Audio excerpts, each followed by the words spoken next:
This week on Charger Bulletin News, laugh and dance at the university's first virtual tour series. Fall Fest Fridays are making a comeback, and the President of the United States tests positive for COVID-19. All of this and more on Charger Bulletin News.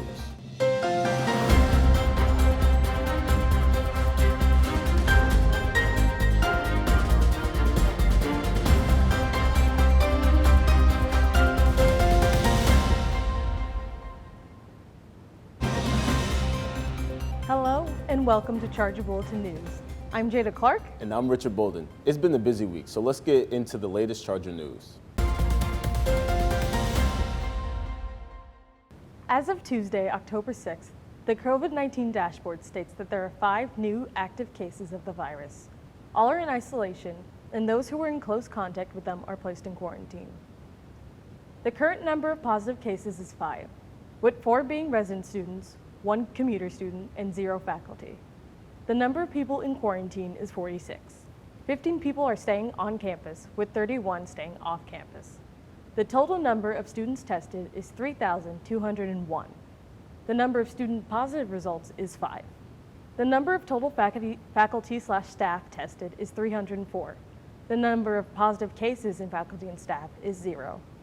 Lastly, the number of isolation beds in use is 1, and the number available is 25. Please note that the isolation number only includes residential students who decided to stay in university-sponsored isolation housing.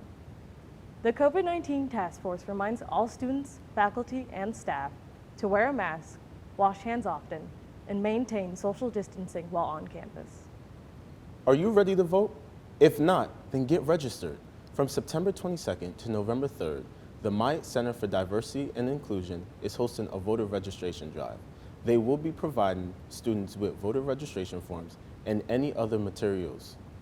Connecticut residents can pick up a voter registration form, and students from out of state can pick up pamphlets on absentee voting. The Myatt Center is unable to provide absentee ballots, but can assist with filling out the form. The drive will take place every Tuesday and Thursday. Are you bored from the lack of events? Well, you're in luck. Scope is hosting a virtual event series called Charger Palooza. Each week, a new artist or comedian will be announced to join the virtual tour. The performances take place every Wednesday at 9 p.m. through Looped Live. You can join the tour by creating an account on loopedlive.com using your school email address. Students also have the opportunity to attend a meet and greet with a performer. Sign up for the lottery on Charger Connection for a chance to win this VIP experience. Tickets are free to all undergraduate students. This is an event you don't want to miss. Get ready for blankets, apple cider, and pumpkin spice lattes. Fall Fest Fridays are making a return. The Office of Residential Life is hosting events every Friday for the month of October. This past Friday, students were welcome to grab paint kits, apple cider, and donuts to start the spirit of the season. If you were not able to attend this week's event, don't panic. There will be many more fall activities throughout the months, such as the blankets, pumpkin decoration, and more. Let's take a look at our favorite segment, On the Quad. Each week, we'll get comments from the Charger community on different topics. This week, Tiara Starks asked students about their on-campus dining experience. Hi, I'm Tiara Starks, and you're watching On the Quad. Today, we're going to be interviewing students and faculty to find out about their current dining experience. Let's go. So, what do you think of Bartell's at the moment? Just okay. It's okay. The food is not that great. Yeah, not awesome, but it gets me through. Okay. Have you had any experience with ordering WOW through Grubhub? Yes. How have the wait time been? Really not good. Oh, really? How long does it take to usually get your food? Sometimes an hour. Really? Really? Have you complained or said anything? Not yet. You will, though, eventually. I will eventually, yeah. So how has your experience been at BART so far? Like, is it a long wait time? Is the food good? Has it improved? Like, what's your... It's pretty good. The wait time isn't that bad, so. Yeah, I usually don't really have to wait for anything. The food's pretty good there. Yeah, the food. Yeah, we come for breakfast, but we don't really have to wait long. Oh, okay, cool. Have you had any experience with ordering WOW through Grubhub? A little bit, yeah. Yes. Yeah. Okay. I've been hearing that there's been a long wait time. Have you guys experienced that? Yes, there's a long wait. I've waited like over 40 minutes for food before. Wow. From Yeah, there. same. Really? Oh, okay. We've heard a lot of students have had issues with WoW actually through Grubhub. Have you guys been experiencing those same issues with like time and waiting and all that? I actually haven't gotten anything from WoW. I got in once and it was fast. I mean, it was just hard to understand how to get the app and do everything at first, but it was. Okay. Would you say your experience at FOD, at least today, has been like pretty okay? Yeah. I'm taking my food home. Okay, cool. Awesome. Thank you guys. Have you guys actually ordered WoW through Grubhub? Yeah, we have. Yeah, so WoW mostly mows. Awesome. Okay. I've been hearing from students that there's been a significantly longer wait time than usual. Have you guys experienced that? Around dinner time, it's pretty long, but it's not bad. Yeah, I'd say like if you get it around more popular time, it's a long time, but sometimes it is like 10 minutes. It's not too bad. Okay. We've been hearing that students have been waiting like an hour to 2 hours. Have you heard of that as well? Yeah, we waited an hour one night. Really? Yeah, for most we did an hour, but it was like 5:30, so it was like prime dinner time. Okay. So it was like worth it in the sense that like since it was dinner time, it was like reasonable. Yeah, it was definitely like understandable. Have you guys eaten at WoW or have gotten WoW through Grubhub? Yeah, I did. I ordered a couple of times. It's not the best, but I feel like, like it's okay for like a backup to eat. Have you experienced long wait times with WoW through Grubhub? You have? Yes. A long Really? time. Yeah. What's the longest time? The longest time I had to wait was probably around like probably 30 to 40 minutes. Mine one time was an hour. What's been your experience at FOD so far? It's been good. The staff are really nice and helpful when it comes to like following the arrows and stuff like that. And they're always helpful with like the menu and getting your food to you quickly. I would say the same thing, and also that it's just really an easy process and you can socially distance a lot easier than other dining hall options. So it's probably it. What's been your experience with WoW? We've heard students have had unusually long wait times through the Grubhub app. Has that been your experience as well?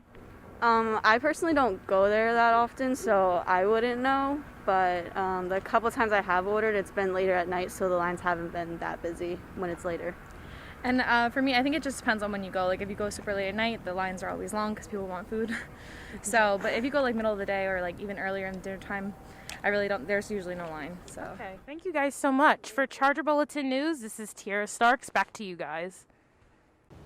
Thanks, TR, and thank you to the Charger community for your response. Be on the lookout for our reporters on the Quad for more campus topics. President Trump and the First Lady of the United States tested positive for COVID-19 Friday morning.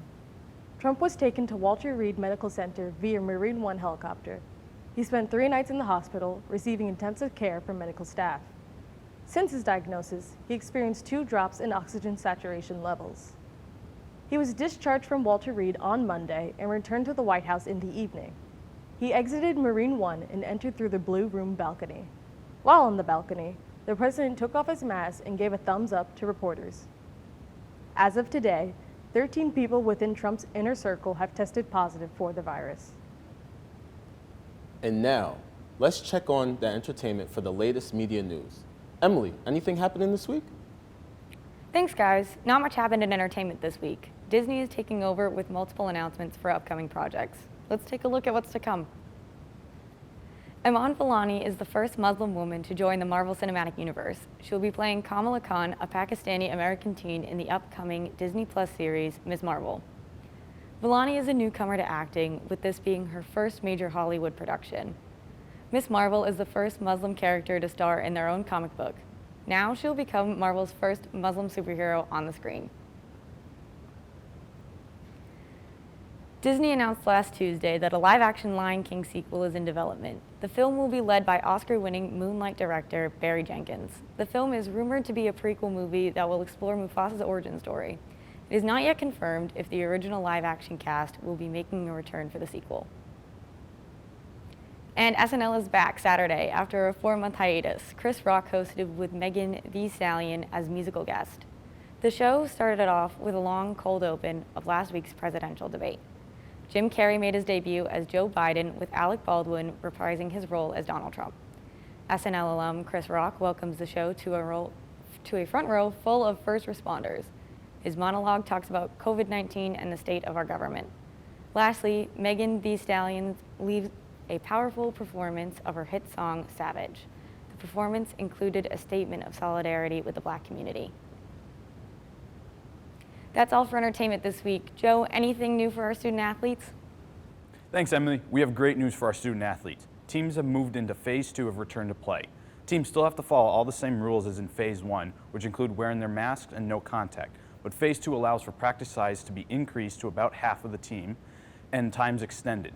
This is great to hear as we continue to look forward to the spring and returning to play.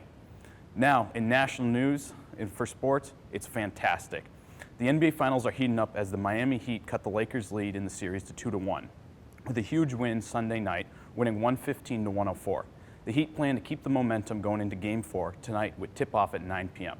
Now, not only do we have the NBA Finals going on, but we have the MLB postseason in full swing. The American League went first last night with the Houston Astros playing against divisional opponent, the Oakland Athletics. The Astros won 10-5. Following that game, the Tampa Bay Rays played divisional opponent, the New York Yankees. The Yankees came out on top, winning 9-3.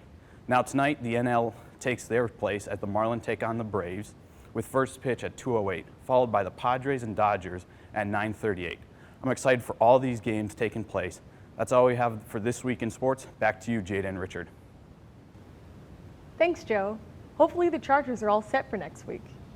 Be sure to check out the online edition of Charger Bulletin that will be published every other Monday on chargerbulletin.com. Stay up to date by following on social media at Charger Bulletin. Thanks for tuning in. I'm Jada Clark. And I'm Richard Bolden. We'll see you next week on Charger Bulletin News.